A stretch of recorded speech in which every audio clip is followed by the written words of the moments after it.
I'll be talking to you or another colleague, and my wife says, "What did you just say?" And these are some top terms we use that we like. You really wanted to bring up that cold mix and that warm mix. Dude, you just could not. He had to cover. He wanted it. He wanted it, and he got it.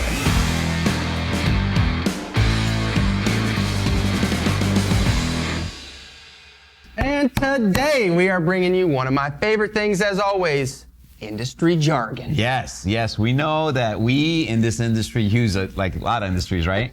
Use a ton of words and phrases that people just don't get. I sometimes go home and I'll be talking to you or another colleague, and my wife says, "What did you just say?" And I'll be like, "Oh, that means this," and she's like, "Oh, okay, I get it." So she's caught on to a lot, but we figured for people that are new in the lab or, are new to the industry or just want to know a little more about this industry, these are some top terms we use that we like. These are our personal favorites, but they are widely used across the industry, and I think it's just fun to kind of break them down. And if you have someone new to your company and want to maybe elevate their talk in the lab, or they want to kind of know what these terms are, I think this would be a great episode for them to watch. And just a little backstory. So we did have a new hire that just started that's going to be covering a territory out west. And in doing that, you always have to cover the basics of what we're doing in this industry, especially if someone is coming from an industry outside of ours. Right. So that's kind of when Maurice and I were like, man, this would be a great conversation on the podcast. Because one, it's very fluid and you can talk through it. Not only did he say that, he said, "Do you guys have an episode on the hot mix about these terms?" That's they're a little out there, and we're like, "No, but that sounds like a good episode." So we wrote down some terms that we found that are great and are good for people to know, and so we're going to get started on those. Yeah, I think if you take it from the top and you just go from its most basic form of what we're going to be dealing with every day with our customers, I think that you have to cover things like aggregate. Yes, aggregate is one of them, because we don't say, those are rocks. Right. Or we don't call them rocks in this industry. And we don't say, no, that's sand. And again, you may call it a sand, but really in this industry, all of that material is called aggregates. Yeah. And if you know the word aggregate, that elevates your game a little bit. If you're going to that, that's a fine, or that's a coarse aggregate. Exactly. It really lets people know, like, hey, you've been at least around some of the building blocks of asphalt in the asphalt industry. So aggregate's a top term for me as well. We use it all the time, especially with our equipment. When we go to a lab, you go to a quarry, that's all there is, right? So the basic term that you need to know is aggregate. Yeah, and the fact that there's two different subsections of that in coarse and fine, right? So like I remember when I started, that was wrapping my head around all of these different breakdowns of each industry jargon piece was how you kind of had the building blocks starting. And granted, we are seasoned professionals in the industry, but we are not seasoned professionals in every little thing that we're talking about today, right? So if there's things that you want to add or help us out with, if we say something that you're like, hey, this might help somebody to leave it in the comments, let us know. Pop it in there. We are never away from getting feedback. We love feedback. So. Yeah, absolutely. So the one top term is aggregate. Know that one and know how it's defined in the industry. I want you to cover the next one. The next one for me is what we actually call the oil or the binder. Most people call it asphalt, right? They'll say, "Oh, that's asphalt," and it's actually asphalt is the mixture where the actual oil part of it is called binder, or sometimes liquid, or bitumen. Right?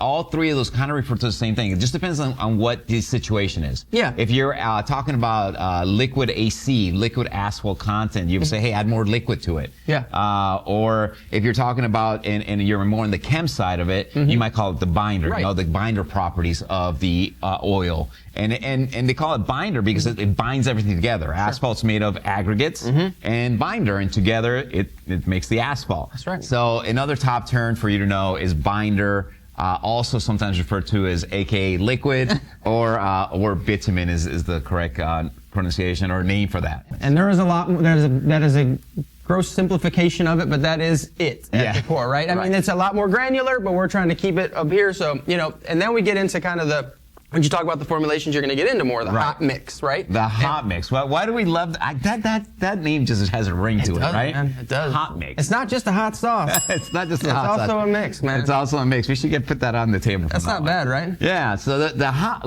If you ever hear the word hot mix, what it's referring to is asphalt is actually created or in the plants at around 300 degrees or so. Fahrenheit or higher. So. Somewhere around there, depending on what you're using. But it used, the original term for it was hot mix, and it's just a mixture that comes out hot, and that's what you see with the trucks. You're going on the highway and you smell it. Especially in the summer, this time of the year, you smell that asphalt, and basically that's called hot mix, and that's one of the reasons we named our show the Hot Mix, because we talk a lot about asphalt products and everything.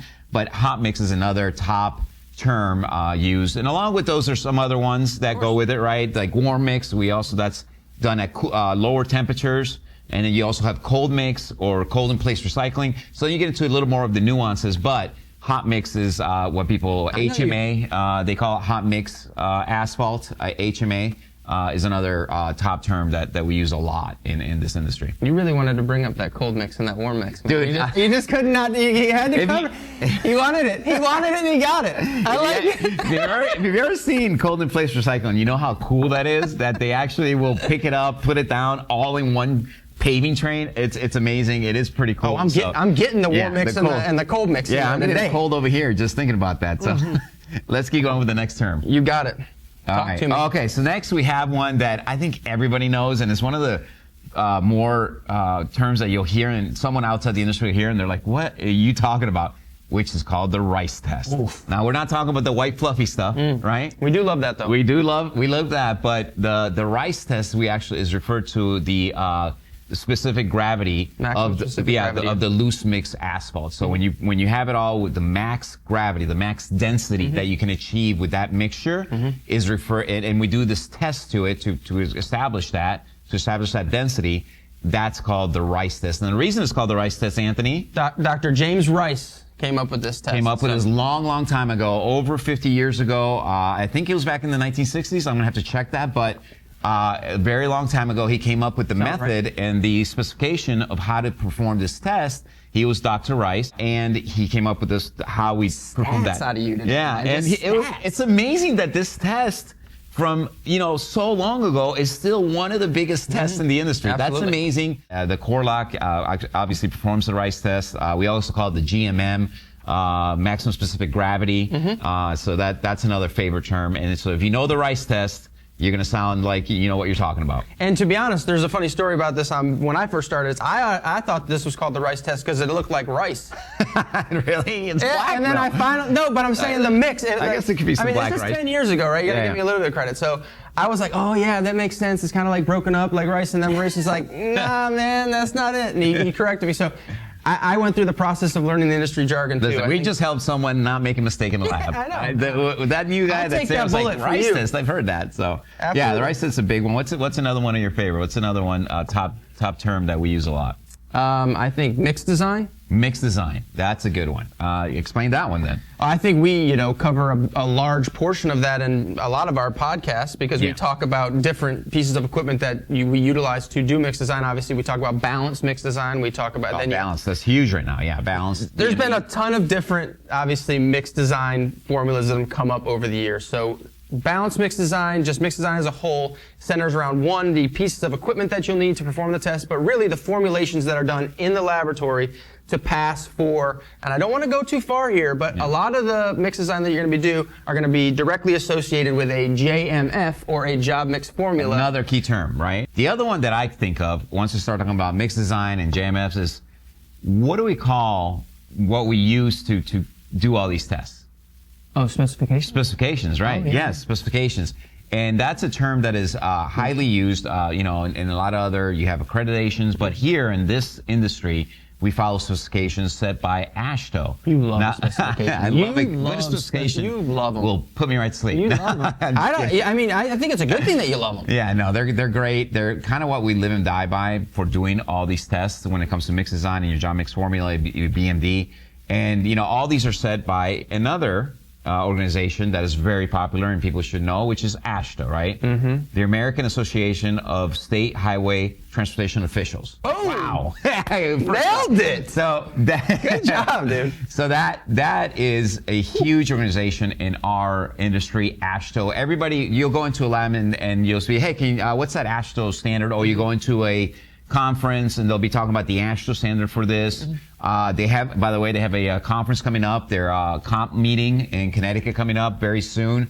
at the beginning of August. Yeah. Great meeting, great time to actually meet with all the engineers of most of the 50 states. They're usually there to really talk and dive into all those specifications that we use in our industry. So those two terms, specifications and Astro, are synonymous, and they're really important to our industries. You know, I think one of the things that we've touched on, but not really talked about. What's that, Anthony? Man, what you got? We use in everything we've discussed today. These are used, but we didn't talk about it. Okay. What is your favorite terminology for an asphalt specimen? Oh my God, this is a great one. I am glad you brought this up. What is Wait it? a minute. Yeah, Okay, here we go. Yeah. All right, I got mine too. Mine's bigger, baby. All right, well, there you How go. about that? Out of left field. That's Anthony is always bigger. So yeah, I got to give it up to Anthony. But yes, what do we call this? And this is a good one because in a lot of areas it's called a puck, right? And you know I like pucks because I love hockey. You're a hockey guy, I know. So it's called a puck. In some areas it's called a pill. In Spanish it's called a nucleus. Oh. Yeah, funny enough, right? I've gone down to South America, and for the most part, it's called a core. Right. That's the one I refer to as the most. But for one thing, having like that many names, and you got to know all of them because people throw it out in conversation. Yeah, what's the pill or with the puck or so. Very important terminology in our industry to know what this is called. It's actually a sample or specimen. Do you know the difference between specimen and sample? You know, you just taught me this, so I'm going to give you credit for that. So the sample is the individual. No, the specimen is the individual, and the sample is the lot. The lot, right? So you have a sample, which are a number of different specimens that are all lotted together, and you do tests on all of those to get better statistics on that whole sample. So yeah, very important to know there is a difference between sample and specimen, and this would be a specimen, and in particular a core specimen. But in other parts of the world, obviously called different things. If you have a different name for this, because I'm sure you do, please put it in the comments below. That would be great to know what other people call. I mean, there's got to be other names for them. There's got to be. Yeah, it's probably very regional too, right? Sample. Yeah, I mean, it's got to be, but really funny. And this you're going to see a lot more when you're doing your bulk densities too, right? Of course, yeah. So bulk density, another good one, right? Bulk density. We just talked about rice. So bulk is actually the density of this, and a lot of people say, hey, can you bulk that? Can you give me the bulk? And what they're talking about is the bulk specific gravity, which is your density of the actual specimen. Yeah. And very important as well. So bulk density is a good one. We have the core lock that does it, or the traditional methods. And one of the things that this brought up is I was thinking about when we slammed these down earlier, I was putting them on the scale. It reminded me of the the new product that we have coming out. Right. So if you're new to the industry, and one of the reasons I wanted to bring up all these terms is because when you're new, you're trying to learn as much as you can, right? You're trying to be a sponge, and it's sometimes a little difficult to really take all this in. And we need more people in this industry, people that build the roads, that test the roads, that are out in the field, in the plant. These people really make our economy work. If we have not good infrastructure, really your economy suffers. And for that, we actually have a new product called Emma. Boom. And we've already talked about Emma. We did a podcast on Emma, but Emma is so important because it can take those new people and help you train them in a way that is simple, user-friendly, really it's a step up in the lab, and Emma is an assistant to that. And again, if you're well trained and seasoned, it can also help you. But really, a great product, and therefore knowing these terms and having a product that can help you through all these AASHTO standards to perform all these tests for mix design and your JMFs and everything like that. There's nothing better than Emma to have that in the lab. If you want to find out more about Emma, please contact us. Go to our website, InstroTek.com. You'll have a ton more information there.